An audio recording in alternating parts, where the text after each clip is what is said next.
గురుగారు ఇంతకు ముందు వీడియోలో పంచముఖ రుద్రాక్ష గురించి తెలియజేశారు. మరి 6 ముఖాల రుద్రాక్షను ఎవరు ధరించవచ్చు అంటారు? ఏ ఏ సమయాల్లో ధరించవచ్చు? 6 ముఖాల రుద్రాక్షలు ఎవరు ధరించవచ్చు? ఏ ఏ సమయాల్లో ధరించాలి?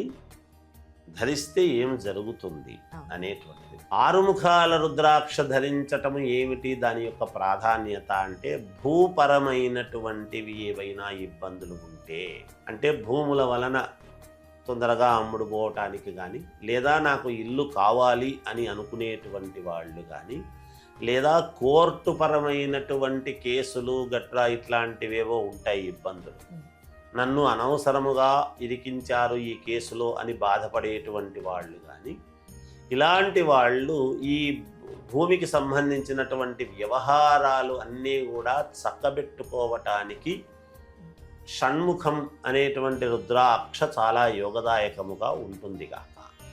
ఇది కూడా మంగళవారాలు ఎక్కువగా ధరించి మామూలుగా చేసుకోవటం ఒకటి, మళ్ళీ అక్కడే పెట్టడం ఒకటి. ఇది మంగళవారాలు మాత్రం ఎక్కువగా చేస్తే వీలైనంత త్వరగా వాళ్లకు సత్ఫలితాలను ఇస్తుంది కాక.